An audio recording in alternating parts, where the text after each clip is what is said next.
the conclave has traditionally been in a locked area to ensure that the electors are acting in private, to ensure, as we might say today, their sequestration. Let's talk about the first conclave. The first conclave in history, you know, we have a 2,000-year history, took place in the year 1268. And back in those days, it was only 18 cardinals who met, and they met in Viterbo, Italy, following the death of Pope Clement IV. Now, that conclave went on a long time. It went on for 2.5 years. They just couldn't decide who to elect. So the people of Viterbo sort of had enough of this. And so they decided to sort of hurry the cardinals along. And they did this by erecting walls around the doors of the meeting place. And when the cardinals saw what was going on and realized that it was going to get rough in there, they got down to business and elected a new pope. Now today, where does the conclave occur? It takes place in the Sistine Chapel. If you ever go to Rome, and I hope many of you will, you've got to visit the Sistine Chapel. It is a very beautiful chapel whose ceiling and walls are adorned by very beautiful paintings from Michelangelo. And I would love it if you would go home and ask your mom and dad for the current issue of the Catholic Review, because it has a great explanation of the Sistine Chapel and kind of an interior view of where the cardinals, 115 of them, will be meeting and voting for the new pope. It kind of gives you a cutaway view of what the Sistine Chapel is like, and the cardinals that will be from various countries in the Sistine Chapel voting for the new Holy Father. Now, let's ask ourselves the question, how does a conclave work? It's a little bit different than the way we might choose a new president, or the way we might choose really any public official. So here's a couple of points. Number one, the election takes place by secret ballot. Then each cardinal writes the name of the person he is choosing on a ballot card, and then proceeds by way of seniority up to the altar to cast his vote. So by seniority, we mean that some cardinals have been cardinals longer than others. So the ones that have been the cardinals the longest cast their vote first, and the junior members of the College of Cardinals cast their vote toward the end, or last. Now, for the past 300 years, the receptacle for the ballot has been a 25-inch chalice. And I imagine when they're going to elect a new pope, they get it out and they polish it up a little bit to make sure it looks pretty spiffy. And then after the ballots have all been cast, then they are removed and one by one and counted aloud. So if you're in the running to become the pope, you hear your name being called, no pressure there. And then finally, a candidate has to receive 2/3 of votes. So it's a pretty high standard. It's not just a bare majority, 2/3. Now, let's keep talking about how a conclave works. Suppose no one receives the required 2/3 majority. In that case, the ballots are set aside, and a new vote begins immediately. And there's 2 votes every morning and 2 votes every afternoon until the Pope is elected. But when you think about 115 of them casting their vote and walking up and putting it in that chalice, as you can imagine, every ballot takes a little bit of time. If after 3 days the Pope has not been elected, then the cardinals call time out. And then they do a day of prayer and a day of discussion, and then maybe the vote continues. Not maybe, it actually does continue. And so that's basically how it works. Because of your good questions, I'll be talking a little more in answer to your questions about how the conclave works. But for now, you've got the basics. So with that, I think we'll be ready for your questions. Okay, now let's see who we got here. From Immaculate Conception School, I think someone there has a question, and I'm ready for it.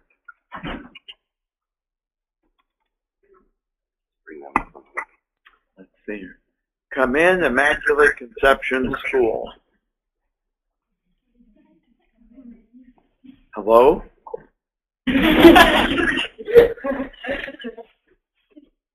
There she is. No, I can't hear her. You mute it on your end. So if you could check.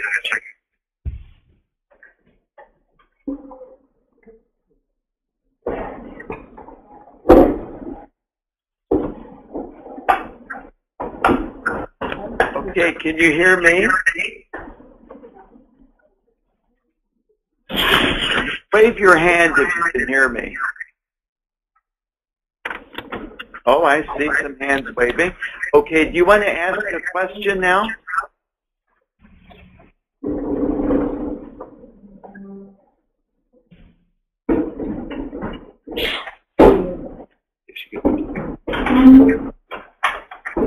Okay, please go ahead. I'm ready for your question.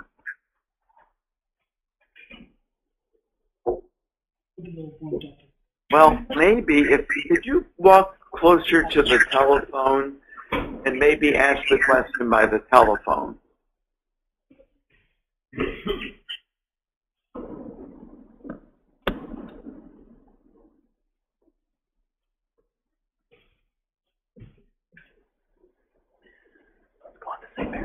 Well, maybe I can, I can't hear your question, but maybe we'll go back to,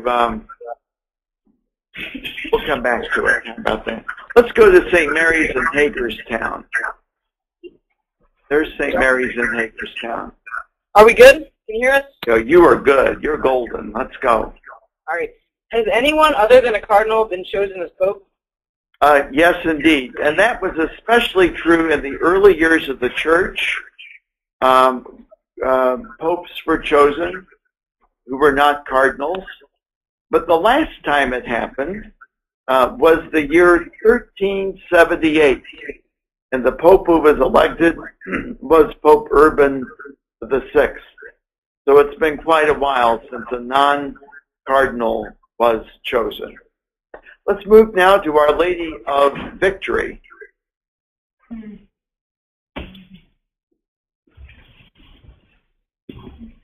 Come in, Our Lady of Victory.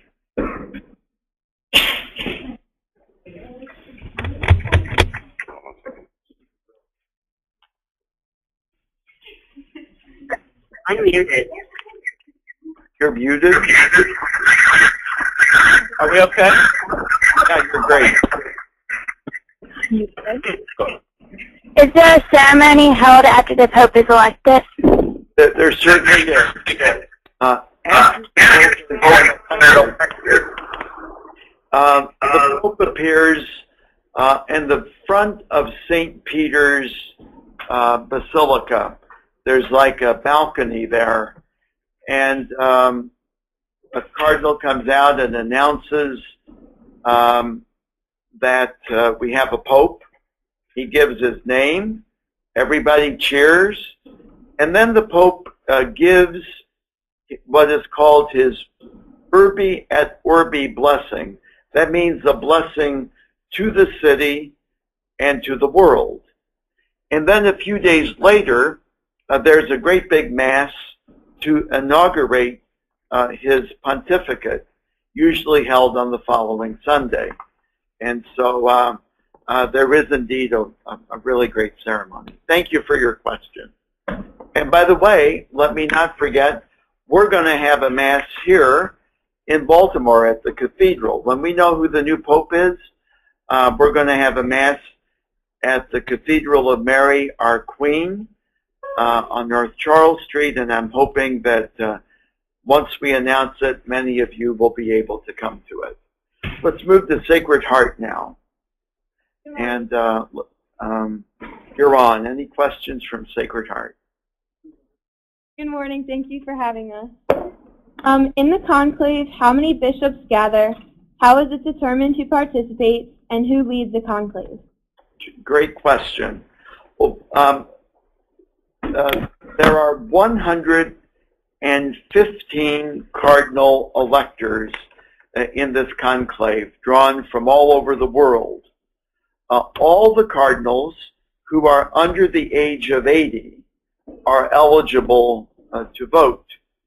Ordinarily, the dean of the College of Cardinals, sort of their leader, has some special duties during the conclave, but the current dean, Cardinal Sodano, happens to be over the age of 80, so his duties fall to the senior cardinal who is present, and that would be Cardinal Giovanni Battista Re. And so they're the ones who will be electing the new Holy Father, and it's Cardinal Re who will be managing the process. By the way, we're going to move now to the School of the Incarnation, but I would love it if you would give me your name as you ask me your question. And so, the School of the Incarnation. Hi, I'm Jacqueline Little. Is there an election process for the Camerlengo and the scrutineers still? Well, you guys are getting really technical on me. I think you must be a bunch of theologians and canon lawyers over there. Your question is yes and no. The Camerlengo is not elected. And who is the Camerlengo? He's like the Chamberlain of the Church. He would be sort of just a high official of the Church who would be appointed by the Holy Father, kind of a senior officer. Now, the current Camerlengo is Cardinal Bertone, who until now has been the Secretary of State, and he was appointed by Pope Benedict in the year 2007. Now, the scrutineers, now there's a name you don't hear very often. It's nothing to do with the musketeers. The scrutineers are like tellers. They're the ones who count the votes. And that would consist of 3 cardinals chosen randomly by lot. So that was a really great question. We thank the School of the Incarnation. Now let's move over to St. Agnes and give me your name, and we're ready for your question. Patrick Ehrman. And has there ever been a cardinal who has declined the request to be a pope? A good question, Patrick, and yes, indeed, there has been. But you have to go pretty far back into history, all the way back to the year 1227, and his name was Conrad von Urach. That's Conrad with a K, V-O-N, and capital U-R-A-C-H. He was elected Pope, but he declined. And so when he declined, the cardinals got together and elected Pope Gregory IX. A good question. And now let's go to Cardinal Sheehan's school. All right. Good afternoon. Good afternoon. Tony Harrison. Your name, please. Tony Harrison. Great, Tony. And what question would you like to ask? Has there ever been an African Pope? Yes, there have. In fact, the first African Pope was Pope Victor I, and he was the Holy Father of our church from the year 189 until the year 198. And Pope Victor I came from North Africa. Also, the 32nd Holy Father and the 49th Holy Father, they were born in Rome, but they were from families of African descent. So there have been 3 Holy Fathers so far from Africa.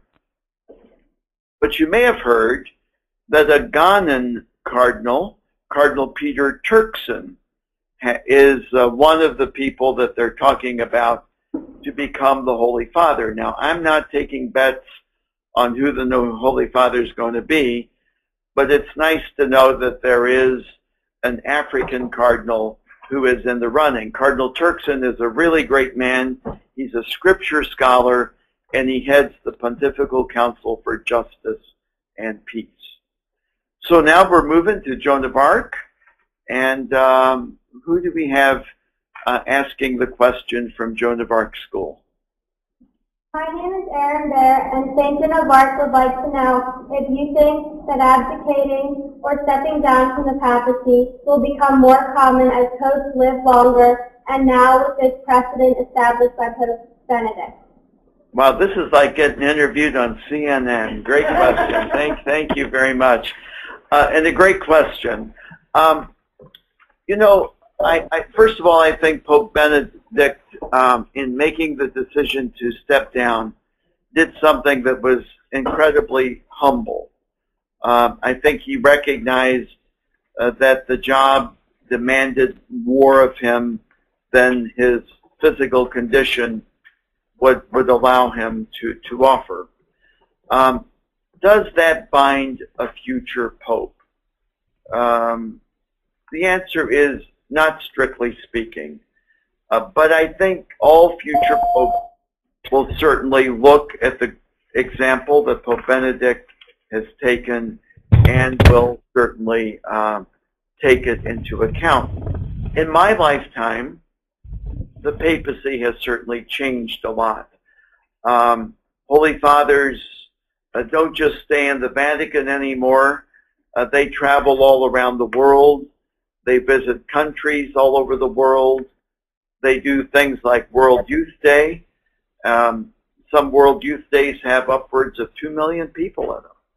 If you think about how much energy it takes to address a couple hundred people, imagine how much energy it takes to fly halfway around the world and address 2 million people. So I think that Pope Benedict's example... Teachers, pardon this interruption, in 4th and 5th grade, we need a recess teacher with Mrs. Mann right now. Okay, we got that announcement. Okay, we're really grateful, and we're going to move now to Resurrection St. Paul's School. And who do we have from your school? Hi, this is Philemon. Great. And what question would you like to ask me? How is the Pope named? Okay, you're getting right to the root of the matter here. Well, I think what you're really asking is how does the Holy Father choose his name? Is that what you want to know? Yeah. Say yes. Okay, I'm glad. Okay, so, you know, a pope gets elected and he has to choose a name. So here's how it happens. The dean of the College of Cardinals, he steps forward and he, first of all, will ask the cardinal who has been elected if he accepts his election as pope. And as you heard, only one so far in the history of the church has said no. So we're going to assume that whoever gets elected will say yes. But let me say this so everyone will understand how serious this is. I don't think anyone goes into the conclave hoping that he's going to be elected Pope. It is such an awesome responsibility. It is such a heavy weight that I think anybody who thinks he seriously might get elected Pope goes in there praying for divine guidance, asking for God's help, and pretty much feels the weight of the world when he gets elected Holy Father. So that's why you and I really have to be praying for whoever gets chosen. So really, it's a hugely important moment when whoever gets elected says that he accepts his election as Holy Father. So when he accepts it, then the Dean of the College says to the newly elected Pope, "By what name do you wish to be called?"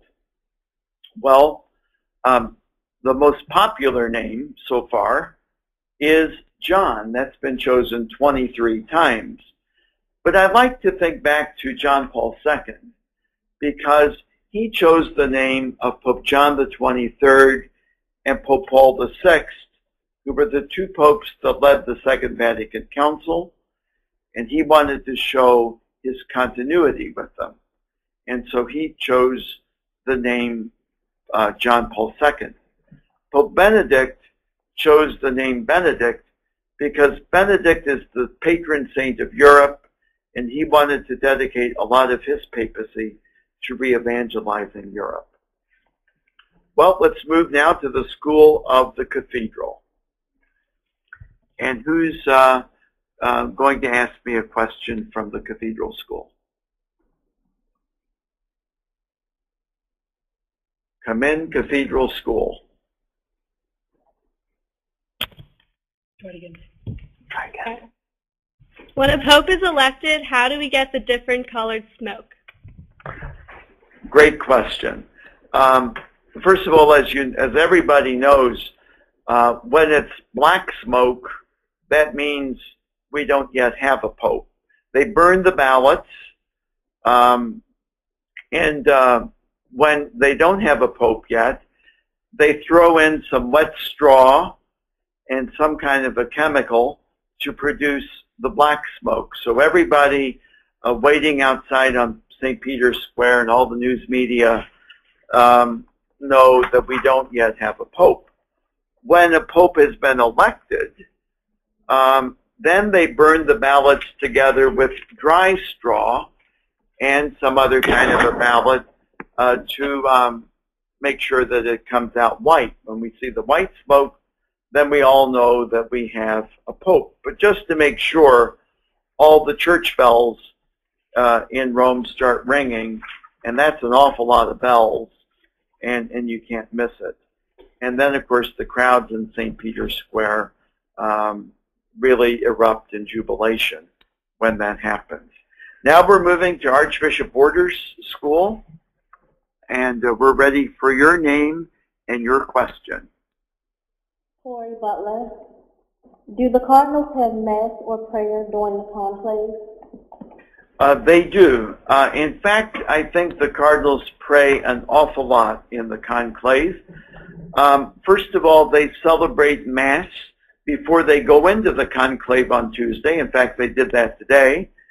And of course, they say Mass every day, and they pray what we call the Liturgy of the Hours, which is the prayer that every priest prays every day, morning, midday, and in the evening to sanctify the day. And of course, they're in a chapel. So the election of a pope is mainly all about prayer and seeking divine guidance to choose the right successor to St. Peter. If after 3 days a pope has not been elected, then the cardinals take a day for prayer and discussion. But again, most of this time is spent not in electioneering, but rather in prayer. And now we'll move to St. Clement Mary Hofbauer, who will be asking me a question. And what is your question? My name is Adela C. and St. Clement would like to know if housing for the cardinal is part of the conclave. So you're asking me about housing for the cardinals who will be taking part in the conclave. Well, the cardinals do have a special place. They can't stay in the Sistine Chapel all night, so there are special buses that transport them around behind St. Peter's, all the way around to a place called St. Martha's House, or the Domus Santa Marta, as it's called. Now, this is a relatively new place. It's a 130-room guest house, very close to St. Peter's. I've actually stayed there myself a couple times. When I go to visit the Pope, I'll sometimes stay there, and I want to tell everybody the food's pretty good. And they actually have a place where you can exercise. But I don't know that all the cardinals use the elliptical, but they got a place there. The cardinals have to remain separated the whole time. They can't give interviews. They can't be talking to other people. They really have to be by themselves while they're being transported from the Sistine Chapel to St. Martha's. And the reason for this is to ensure the integrity of the voting process, to make sure that is in no way compromised. Now we're going to go to St. John's and Hyde's, and tell me your name and tell me also your question. My name is Lily, and St. John's Hyde would like to ask, who's allowed inside the conclave? Thanks, Lily. Great question. Of course, first and foremost, the College of Cardinals and those who are under 80 and who serve as the cardinal electors. But there are a couple of others. First of all, the secretary of the College of Cardinals, and this means sort of like an official who makes sure that things go smoothly. Then there is the Master of Ceremonies, that is to say, someone who makes sure that the liturgical celebrations go well. There are two of them. And then there are two papal sacristans. They take care of the needs that the cardinals would have when they celebrate Mass. There is a priest, a cleric, to assist the dean of the college. There's also some confessors. In other words, all of us priests and bishops and cardinals, we make use of the sacrament of penance or reconciliation frequently, so there will be confessors on hand. There's two doctors in case one of the or other of the cardinals would get sick.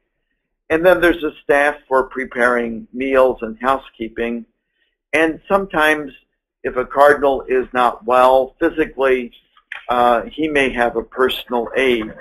But all the non-cardinals take an oath of secrecy, and all of them have to be approved. It's a pretty awesome thing to go inside a conclave. Let's see if we can go back to our first school I couldn't hook up with, and that was Immaculate Conception School. Could we try? Are you guys ready? Want to try it again?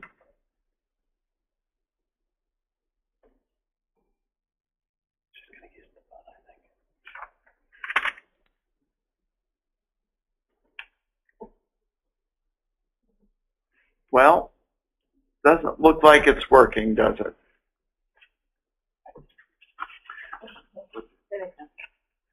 How we doing?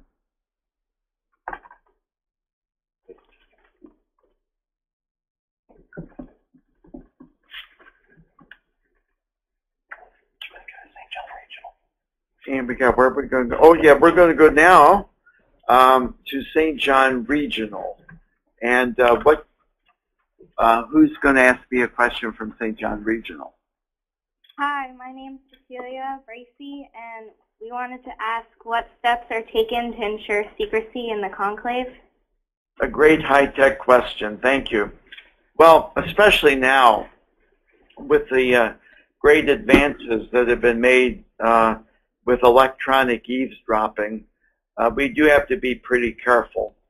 So the whole area around the Sistine Chapel would be swept, not only for audiovisual equipment that could record or broadcast the proceedings, but for what I guess we would call bugs. It's not a very technical term, but everybody gets the idea. In fact, they even put in the Sistine Chapel a false floor to avoid, to block out anything that might be in there. Also, the cardinals are not permitted to bring their cell phones or their smartphones or their iPads in there. They can't even have a television or radio. If you can imagine living without any of those things for a couple of days, that alone should make you want to pray for the cardinals. But they do everything that they can in order to ensure the secrecy. We're going to move now to St. Pius X. And who has a question? And tell me your name, please. Hi, my name is Joseph, and our question is, if it's not known who will be elected, are there white vestments in reserve for each cardinal? Wow, good question, Joseph. You're right. Your question has a good premise. Cardinals come in all different sizes. There's some short ones, tall ones, in-between ones, and then there's some skinny ones, and then there's some ones who are not so skinny. Anyway, what they do, it would be pretty expensive to have like 115 white robes or cassocks all ready to go. But so what they do is they have 3 cassocks ready. There is one that you might call tall and heavy, and there might be one called short and heavy, and there is one for a medium-sized pope. They really don't have one for the skinny guys. I don't guess they're expecting a skinny guy to get elected. But in any case, that's what they do, and after the pope is in the saddle, after he's been elected a while, then the tailor comes and he gets one that fits properly. And now we're going to move to OLPH. Okay, OLPH. Your name and your question, please. I'm Alex Mamo, and what do the ballots look like? The ballots are basically a rectangular piece of paper. And on the top half is printed a Latin phrase that says this: I elect as Supreme Pontiff. The lower half is blank so that the cardinal elector can write in the name of the person he's going to choose. And now we move to St. Stephen's.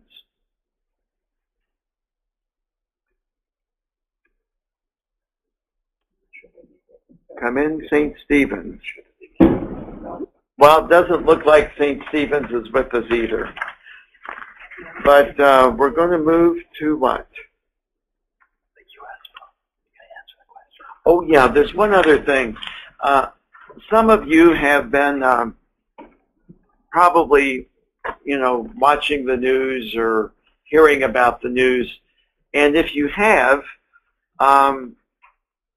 you might be wondering if there's going to be a pope from the United States. Well, again, I'm not going to predict who the Holy Father is going to be, but of course, really any of the 115 electors could get elected. But what we can't miss is that at least 2 of the American cardinals have been spoken about as possible candidates to become the Holy Father. One is Cardinal Timothy Dolan, the Archbishop of New York, and the other is Cardinal Sean O'Malley, who is the Archbishop of Boston. Yet another North American has also been frequently mentioned, from originally from Canada, Cardinal Mark Ouellet. Again, we don't know if an American will be elected, but I guess it's something kind of nice. At least I think it's kind of nice that really for the first time Americans, United States citizens, and a citizen of Canada is being seriously mentioned to become the Holy Father. But all that aside, the big thing we got to do is pray together that the cardinals, under the inspiration of the Holy Spirit, will choose the right successor to Peter. Now, I understand that all of you had your standardized test today. Is that right? Yeah. Was it fun? No. Well, I hope everybody did great. I just want to tell everybody how proud we are of our Catholic school students. All of you are great students. You're on the path to leadership and faith. Many of you have vocations of service to the priesthood, the religious life. Many of you someday will be great moms and dads. And many of you will be leaders in our state and in our nation. And who knows? In our Catholic schools and the Archdiocese of Baltimore, there might be a future pope. So it's been great being with everybody. I sort of felt like Larry King having this little talk session. But I wish you all a lot of blessings, and I'd ask you to keep me in your prayers now and again. Thanks, everybody. Thanks a lot.